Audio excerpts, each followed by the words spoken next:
Captain Veltar was having a normal day when everything changed. His four eyes were watching the screens in front of him as his ship moved slowly through space. The patrol was boring, like always. His crew of 12 Zephyrians sat at their stations, checking for anything strange near the border between safe space and the danger zone.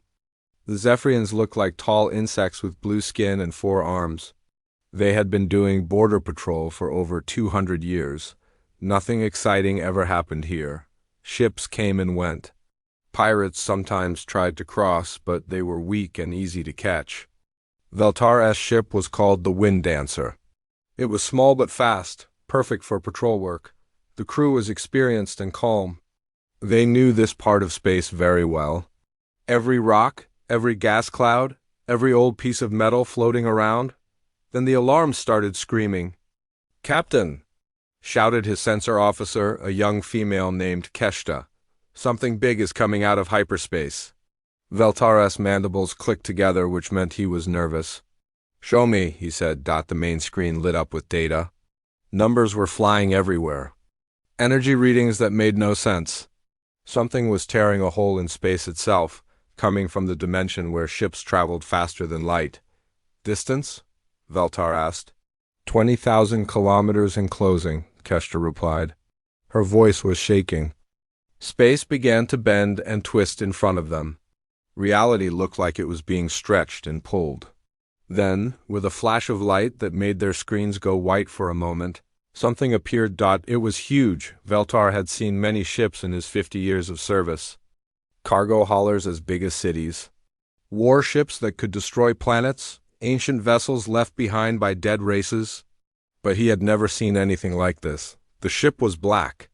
Not just dark, but black like it was eating light itself. It was long and sharp, like a knife made for giants. Strange patterns covered its hull, glowing with a soft blue light that pulsed like a heartbeat. The ship had to be at least 3 kilometers long and half a kilometer wide. What is that?" whispered his weapons officer. Veltar did not answer. He could not answer. His mind was trying to understand what he was seeing, but it was too much. "Run a scan," he finally managed to say. "Find out what we are dealing with." Keshta's hands moved over her controls. The ship's computers worked for several long minutes. When the results came back, she looked confused. "Captain, the scans are not making sense. The whole material is unknown. The energy signature is impossible. Our computers say the power source should not exist." "What do you mean, should not exist?" "The readings show energy levels that would require burning a star, sir. But there is no star inside that ship." Veltar felt cold fear creeping up his spine. "Send a message to command. Tell them we have found something unknown. Request backup." "Message sent, Captain. But sir, there is more." "What?" "Other ships are coming. Lots of them." New alarms started ringing. The screen showed dozens of new contacts dropping out of hyperspace all around them. Ships from every major power in the galaxy were arriving. First came the Hegemony Battle Group. 12 heavy cruisers appeared in perfect formation, their gray hulls bristling with weapons.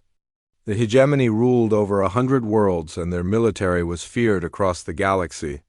Their ships looked like flying fortresses, all angles and armor. Next came the Collective. Their ships were different, alive. Bioships that had been grown instead of built. They looked like giant sea creatures with tentacles and organic weapons. The Collective was a hive mind that controlled billions of creatures across space. The strangest ships of all appeared. They seemed to be made of light itself, shifting and changing shape as they moved. These belonged to the Ethereals, the oldest race in the galaxy. They were beings of pure energy who rarely showed themselves to others. "By the ancestors," Veltar whispered. "Everyone is here." Within an hour, nearly 100 ships surrounded the black vessel. Representatives from every major power, all of them wanting to know what this thing was. Some had come to investigate. Others had come to fight if needed. The strange ship just sat there, silent, waiting. Admiral Keshrin commanded the Hegemony fleet. She was a Thraxian, tall and red-skinned, with sharp teeth and yellow eyes. Her people were known as warriors and conquerors. She had never backed down from a fight in her life. "Unknown vessel," she broadcast on all frequencies. Identify yourself immediately. You're in violation of galactic space laws. Respond or face the consequences. Silence. The bioships of the collective began to pulse with dangerous light. Their organic weapons were charging. Mind voices spoke across space, the hive mind making its decision to treat the newcomer as a threat. The ethereals said nothing, but their light ships began to move in patterns that meant they were preparing for battle. Veltar watched from his small patrol ship as the greatest military forces in the galaxy prepared for war. He had never felt so small and helpless. "Captain," Keshta said quietly, "I am reading massive energy buildup in all the fleet ships. They are getting ready to attack. And the black ship? Nothing, sir. Still silent. Still just sitting there." But Veltar noticed something the others might have missed. The blue patterns on the black ship's hull were pulsing faster now. Whatever was inside that vessel, it knew what was happening. It was aware of the hundreds of weapons pointed at it, and it did not seem afraid. Hours passed. The standoff continued. No one wanted to fire the first shot at something they did not understand, but tensions were rising. The different fleets were starting to point weapons at each other as well as at the mystery ship. Then Admiral Keshrin made her decision. She opened a channel to all ships. "This is Admiral Keshrin of the Hegemony, 3rd Fleet. The unknown vessel has 30 minutes to identify itself and state its intentions. If it does not comply, we will consider it a hostile threat and act accordingly." The countdown began. 30 minutes to avoid what could become the biggest space battle in galactic history. Veltar ordered his ship to move back. The Wind Dancer was too small to survive what was coming. As they retreated to a safe distance, he kept watching the black ship. It had not moved. It had not spoken. It just hung in space like a piece of the night itself, surrounded by hundreds of enemies. 20 minutes, reported Kess single quotes. The weapon systems of every ship were now fully charged. Space itself seemed to hold its breath. 10 minutes. Some of the smaller ships began to pull back. Even experienced captains could feel that something terrible was about to happen. 5 minutes. The black ship's patterns were pulsing so fast, now they almost looked solid. Whatever power source was inside that hull was building up to something. 1 minute. Admiral Keshrin's voice cut through space one final time. "Unknown vessel, this is your last warning. Identify yourself now." The countdown reached 0. For a moment, nothing happened. The universe seemed frozen, waiting. Then the black ship finally spoke. The voice that came from the black ship was clear and strong. It spoke in perfect galactic standard, the language that all spacefaring races used to talk to each other. But there was something about the voice that made everyone listen very carefully. "This is Captain Sarah Chun of the Terran Defense Force vessel Prometheus. You have surrounded a human warship in human space. I suggest you reconsider your actions." Captain Veltar felt his blood turn cold. Human? That was impossible. Humans were extinct. Everyone knew that. They had been wiped out 300 years ago. During the Great Purge, his history teachers had told him about it when he was young. Humans had been a small, weak race that lived on one planet called Earth. They had just learned to travel between stars when the galaxy decided they were too dangerous to live. The major powers had worked together to hunt them down and destroy every human ship, every human colony, every trace of their existence. "Captain," whispered Keshta, "the computer shows no record of any race called Terrans. And humans are supposed to be dead," Veltar nodded slowly. "But the ship in front of them was very real. And very much alive." Admiral Keshrin's voice crackled over the communications. She sounded angry and confused. "Unknown vessel, there are no humans in this galaxy. Identify yourself properly or face destruction." The response came immediately. "Admiral, I am Captain Sarah Chun, 3rd-generation human, born in the void between galaxies. My ship is the TDF Prometheus, registry number TDF-2847. We are returning to reclaim what was stolen from us." "On the Hegemony flagship?" Admiral Keshrin stared at her screens in disbelief. She was 200 years old and had fought in dozens of wars. She had studied galactic history. Humans were a myth, a scary story told to young officers about what happened to races that grew too fast and became too dangerous. "Sir," said her science officer, a nervous Zoltan with green skin and large eyes, "I am reading the ship's quantum signature. It is definitely not from this galaxy. The energy patterns are ... strange. Strange how? The ship seems to be powered by controlled quantum collapse events. They are creating tiny black holes and using them as batteries. The technology is far beyond anything we have." Keshrin felt fear creep into her heart. If humans had survived, if they had grown this powerful, then the galaxy was in serious trouble. The bioships of the collective began to move. Their living hulls pulsed with bright colors as the hive mind communicated across space. Thousands of voices spoke as one through their lead vessel. "Humans extinct, records confirm, you lie. Prepare for absorption into the collective." The human captain's laugh was cold and bitter. "Absorption? You tried that once before. 300 years ago, it did not work out well for you then. It will work out much worse for you now." The collective's response was immediate. The bioships began to change shape, growing weapons and armor.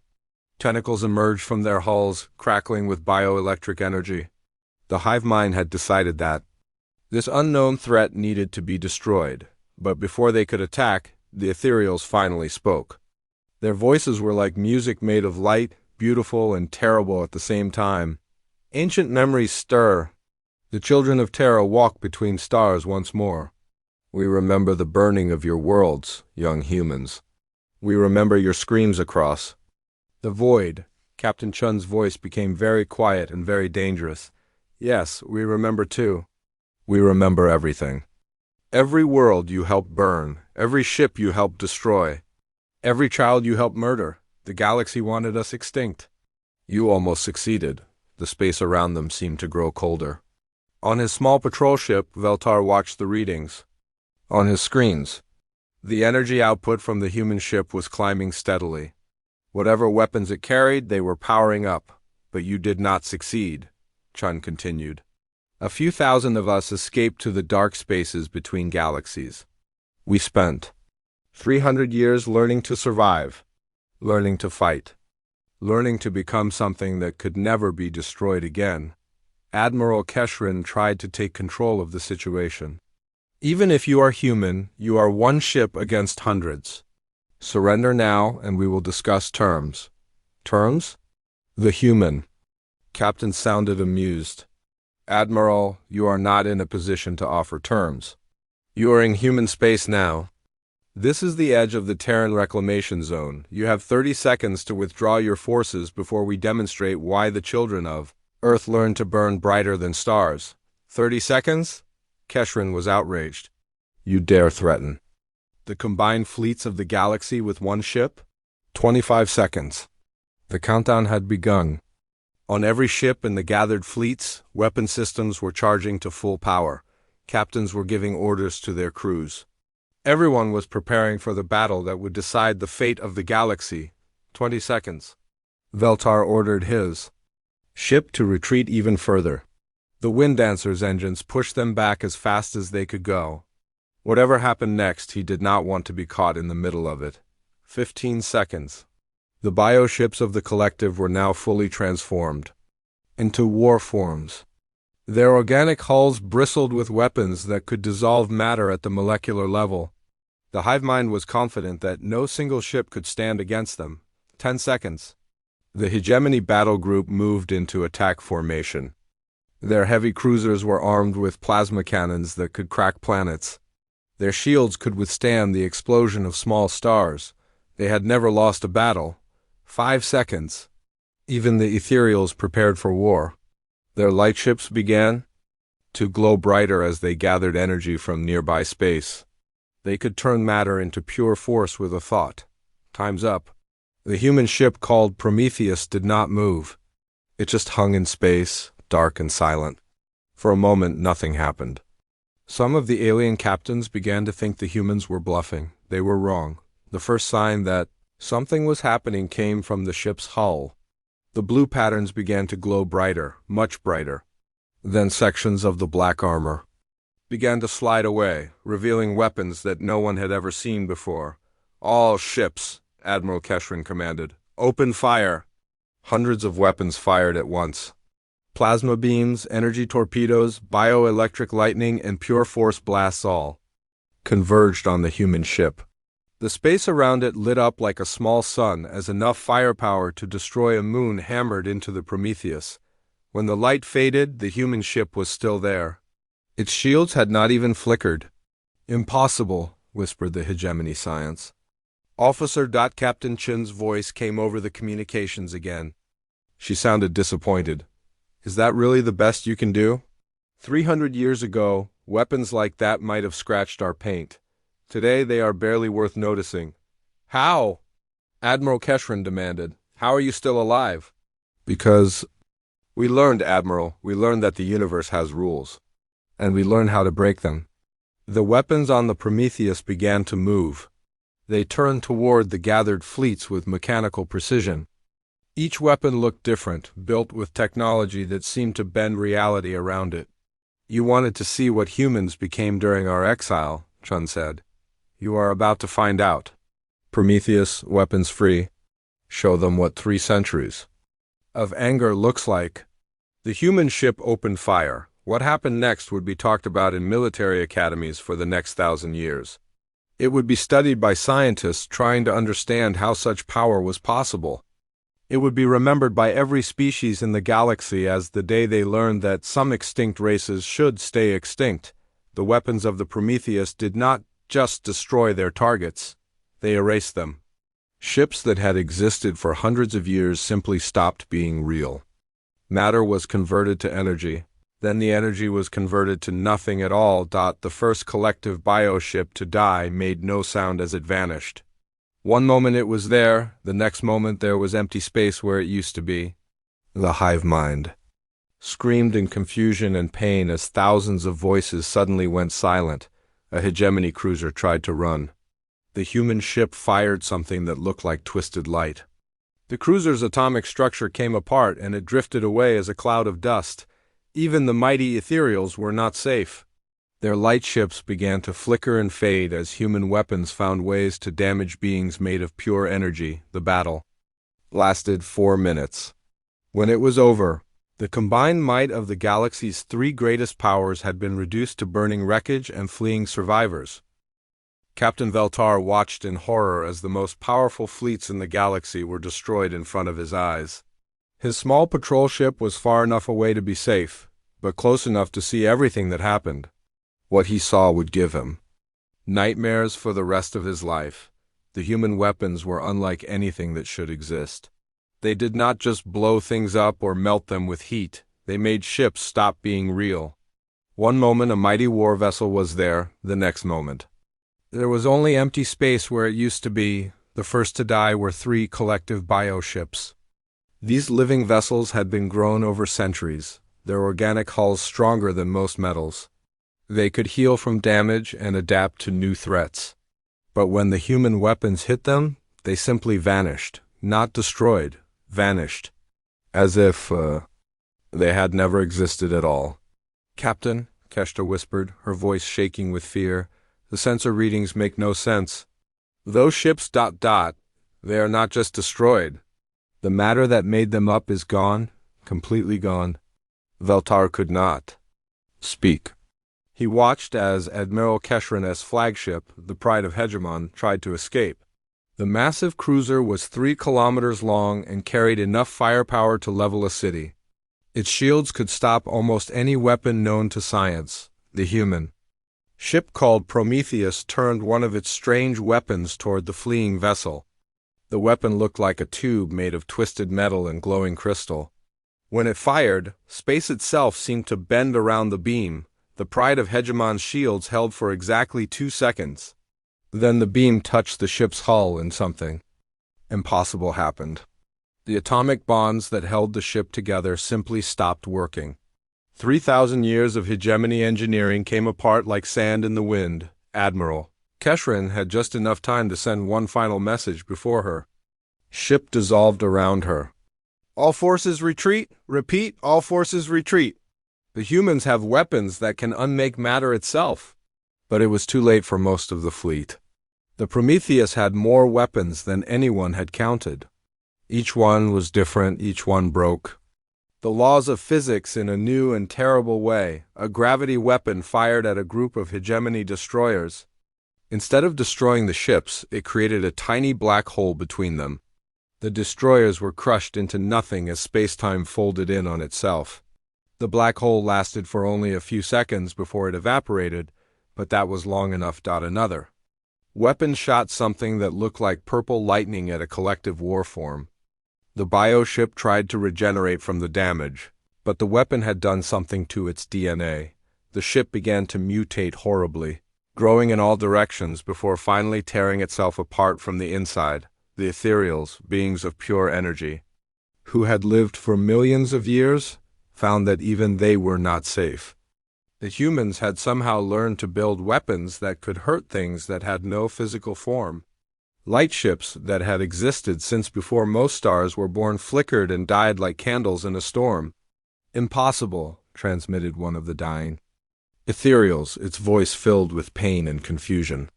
We are beyond physical harm. We are thought made manifest. How can solid weapons hurt us? Captain Chun's reply was cold. You forgot that humans are very good at solving problems. When we discovered that some of our enemies had no bodies to shoot, we learned to make weapons that could kill ideas. The most terrifying weapon of all was something the humans called a reality ripper. It looked like a crack in space, a wound in the universe itself.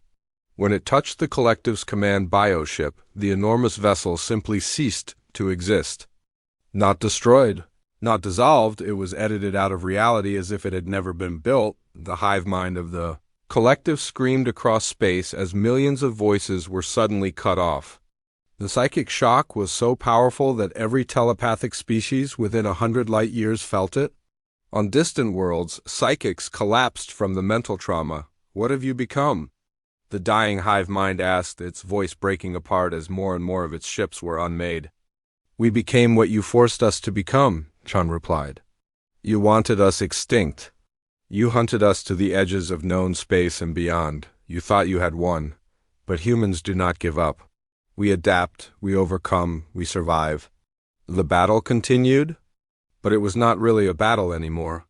It was a demonstration. The humans were showing the galaxy what happened to species that tried to wipe them out. Every weapon they fired was more impossible than the last. One destroyer tried to hide behind an asteroid. The humans fired something that phased the ship out of normal spacetime. The destroyer found itself existing in 7 dimensions at once. The crew went insane trying to understand what they were seeing before the ship came apart. A hegemony cruiser attempted to ram the Prometheus, hoping to damage the human ship even if it meant suicide. The human vessel did not even bother to move. Instead, it fired a weapon that reversed the cruiser's momentum through time. The ship found itself flying backward through its own past, aging rapidly until it crumbled to dust. The ethereals tried to retreat into higher dimensions, where physical matter could not follow. The humans had weapons for that too. Dimensional anchors reached into hyperspace and dragged the light beings back into normal reality, where other weapons were waiting for them. You cannot do this, screamed the last surviving ethereal. We are the eldest race. We have protected this galaxy for eons. Protected it from what? Chun asked. From change? From growth? From species that might become better than you? You protected your own power, nothing more. In less than 10 minutes, the combined might of 3 galactic superpowers was reduced to scattered debris and fleeing survivors. Ships that had never known defeat burned in the void. Crews that had thought themselves invincible found their vessels turned into clouds of atoms. Captain Veltar's small patrol ship was one of the few vessels that survived, and only because it had retreated to a safe distance. As he watched the massacre, he understood that the galaxy would never be the same again. Captain, Keshta said quietly, should we try to help the survivors? Veltar thought about it. There were escape pods floating in space, crews that had managed to abandon ship before their vessels were destroyed. But he was afraid to move closer. afraid that the human ship might decide his vessel was also a threat. Send a message to the human ship, he finally decided. Ask permission to rescue survivors, the reply came immediately. Permission granted, Captain Veltar of the Wind Dancer. We have no quarrel with patrol vessels or rescue operations. Collect your people and go. Veltar was shocked that the humans knew his name and his ship. Their sensors must be incredibly advanced to have gathered that information from such a distance. As the Wind Dancer moved carefully through the debris field, Veltar could see the full extent of the destruction.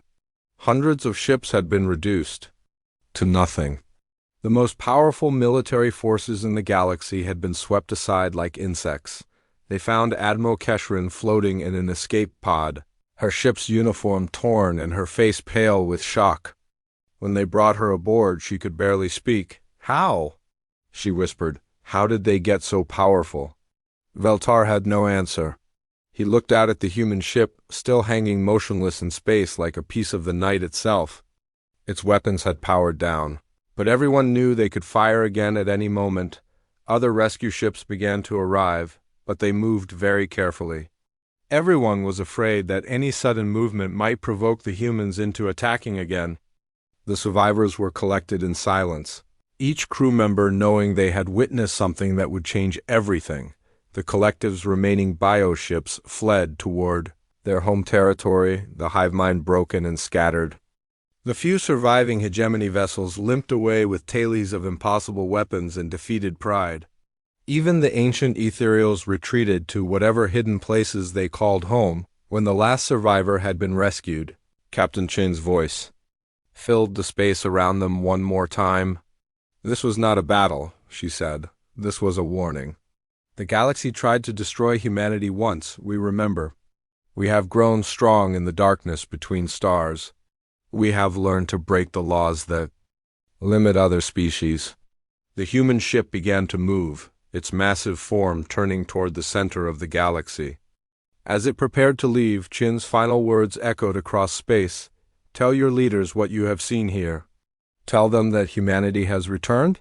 Tell them that we are reclaiming what was taken from us. And tell them that anyone who stands in our way will learn why the children of Earth learned to burn brighter than the stars themselves."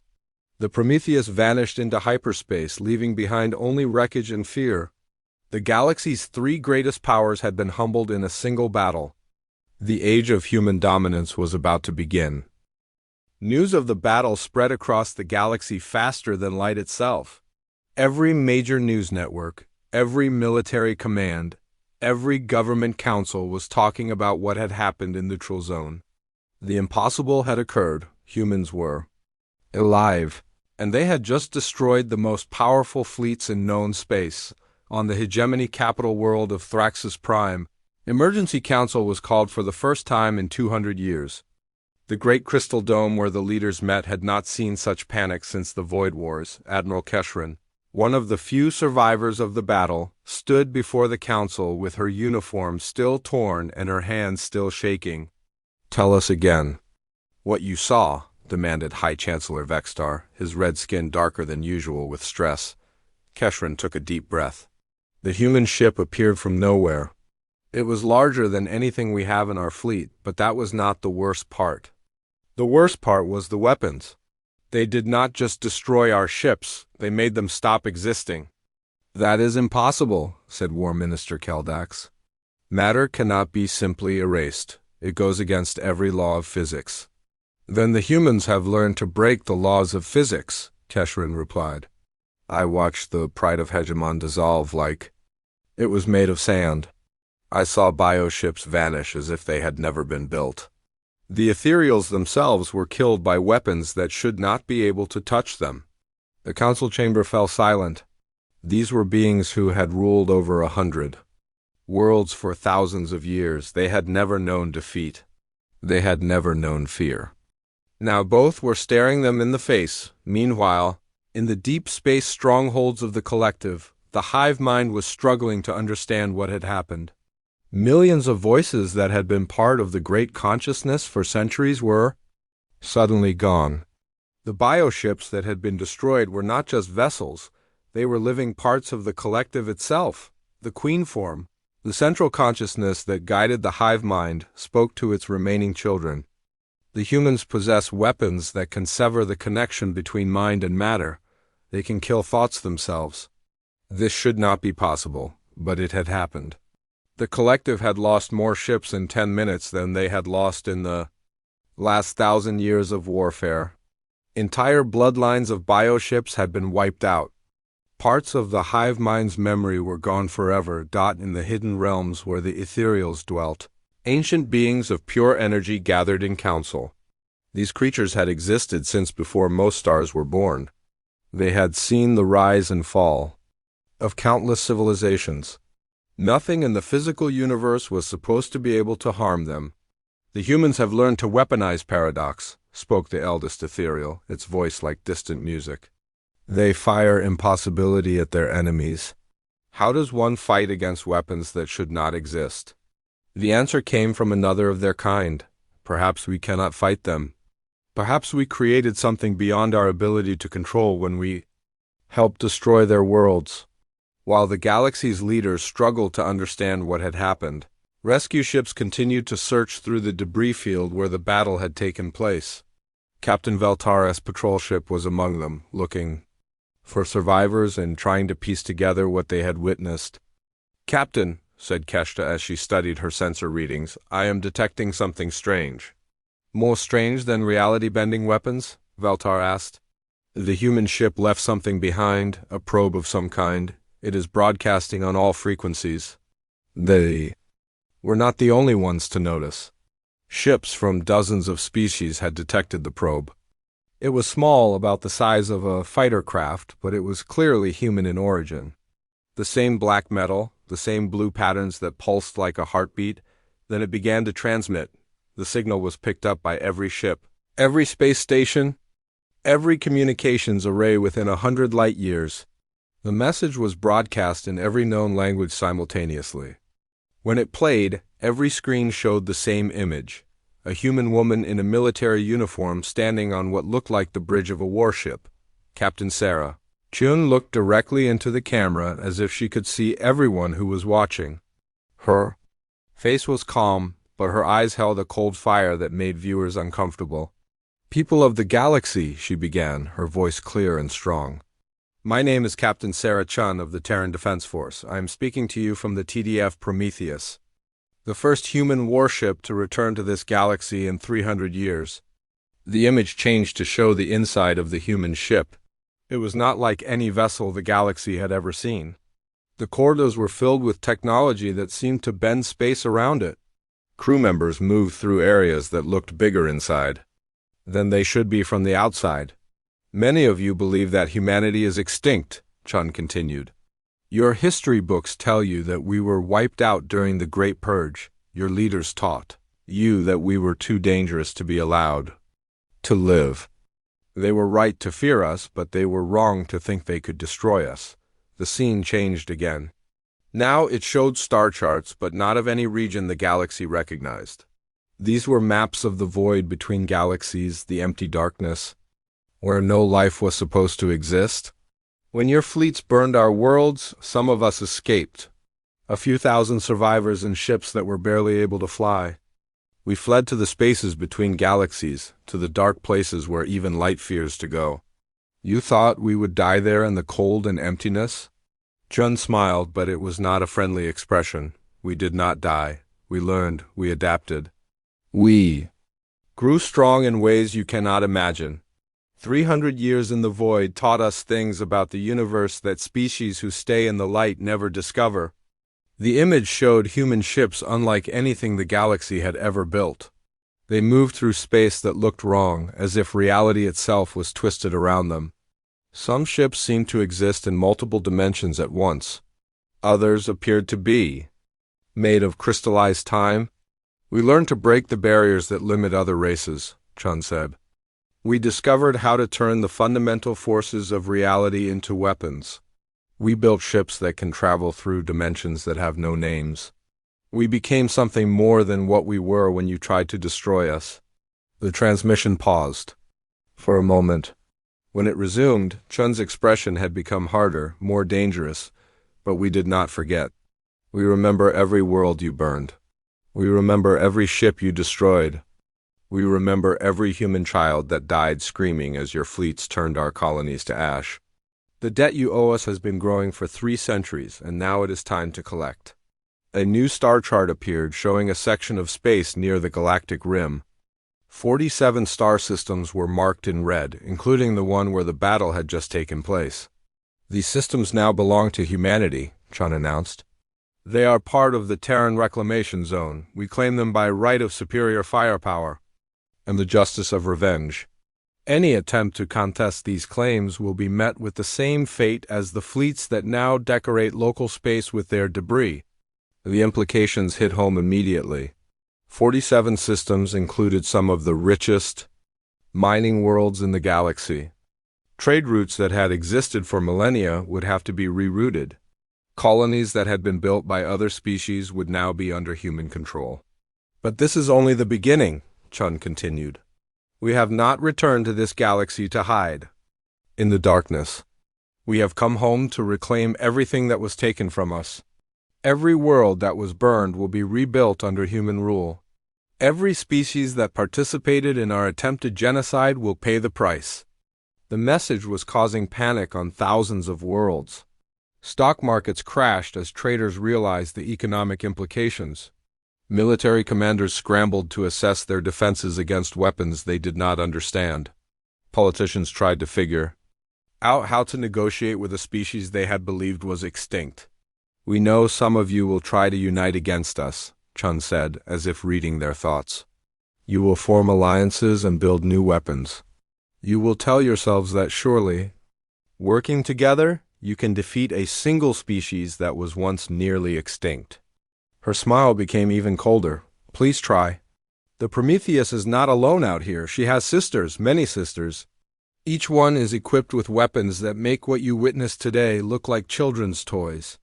We spent 300 years preparing. For this moment, we are ready for anything you can throw at us. The transmission was nearing its end. Chun stood up from her chair and walked closer to the camera. When she spoke again, her voice was quiet but filled with absolute certainty. The galaxy wanted humanity extinct. You came very close to succeeding, but you failed, and that failure has consequences.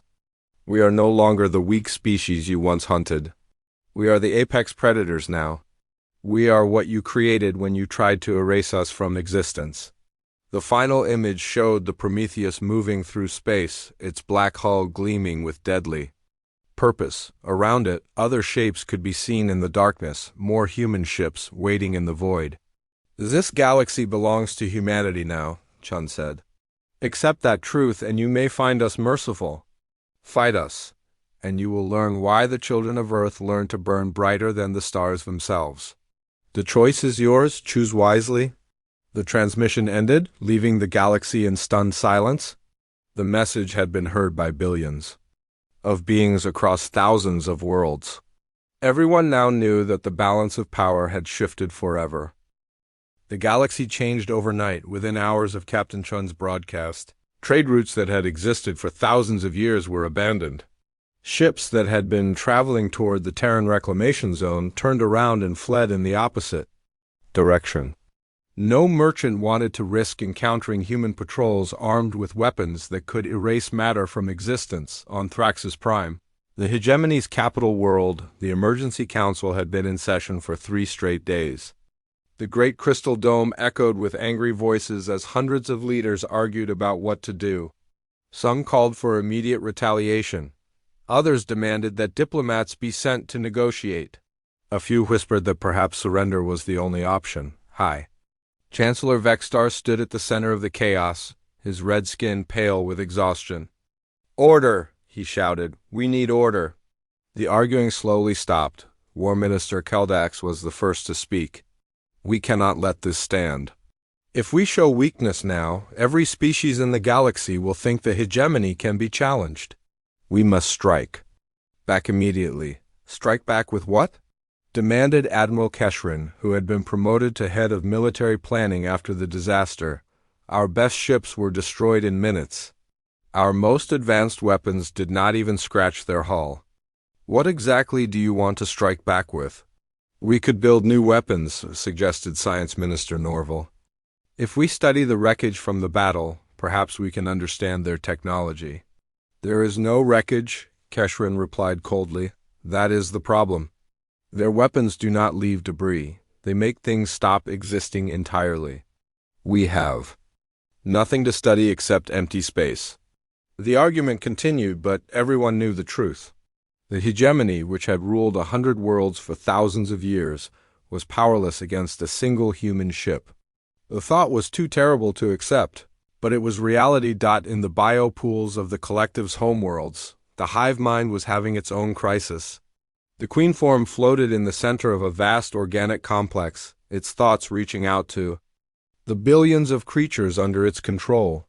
But now there were gaps in the consciousness. Voices that had been part of the hive for centuries were gone forever. The humans must be stopped, pulsed the queen form to its remaining children. They have weapons that can kill the hive itself. If they attack our core worlds, the collective could be destroyed. But how could they fight an enemy that could unmake reality?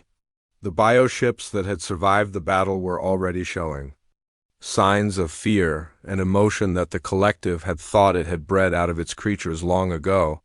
Some were refusing orders, hiding in deep space rather than risk encountering human vessels. The crisis spread beyond the major powers.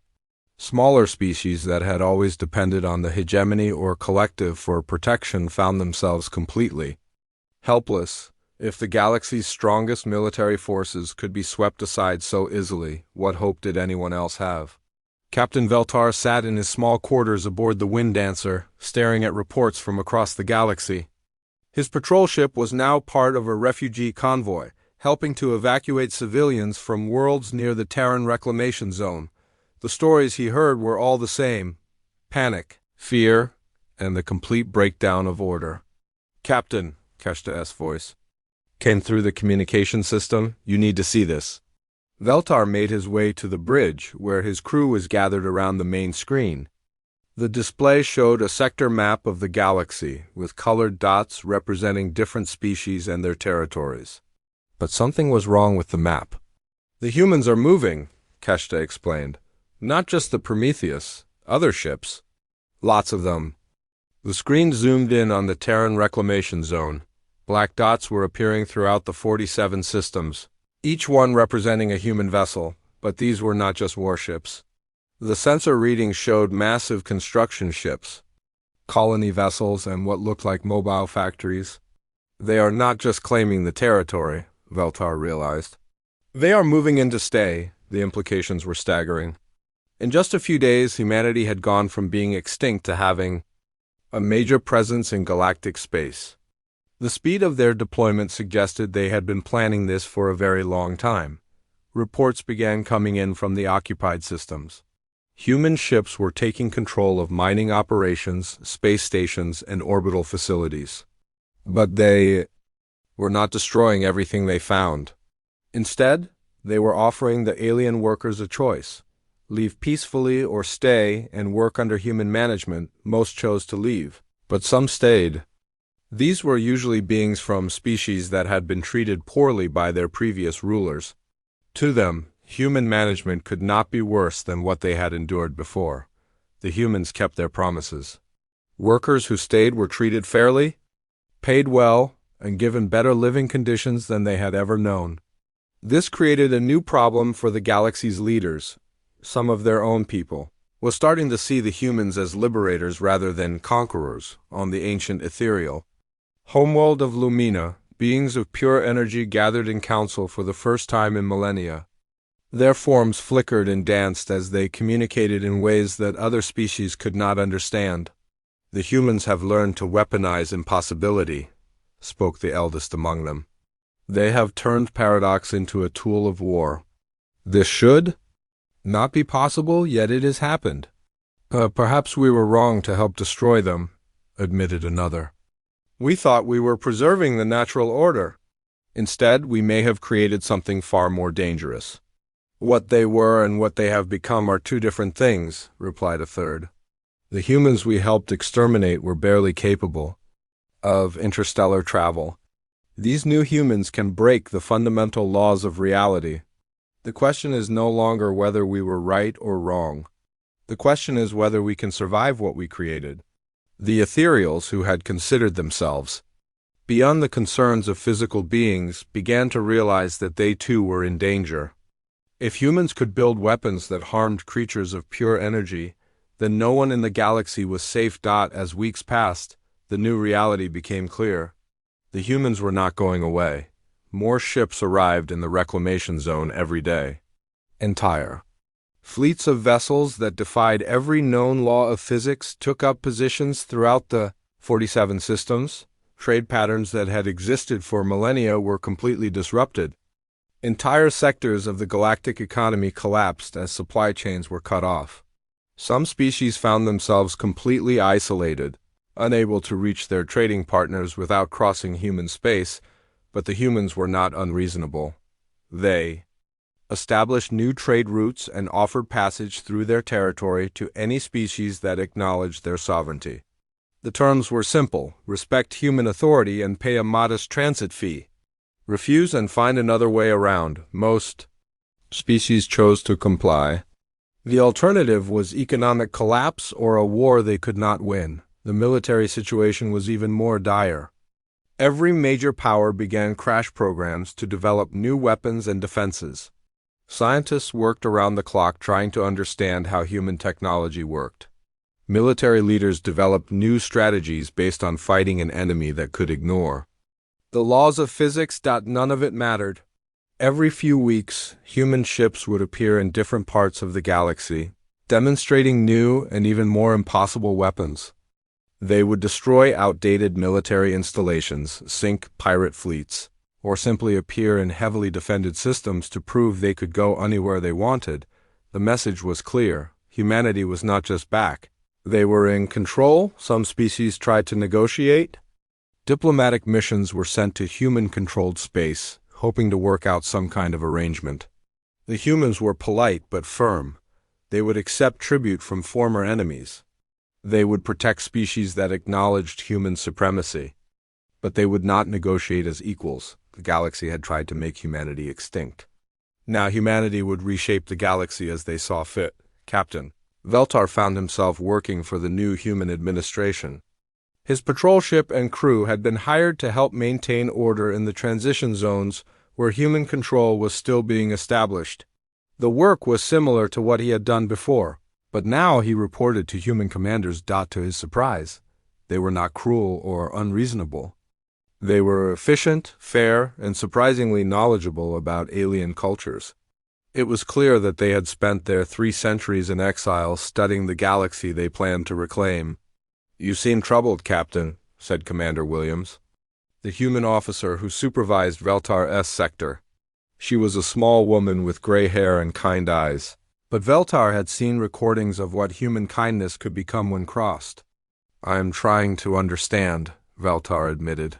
"You could have destroyed us all. Your weapons could have wiped out every species in the galaxy. Why did you not?" Williams smiled. "Because dead subjects cannot serve and empty worlds produce nothing. We are not interested in ruling over ruins. We want a galaxy that works for humanity, but that does not mean it cannot work for others as well. And if someone refuses to accept human rule," the smile faded from Williams' face, "then they will discover that extinction is still an option."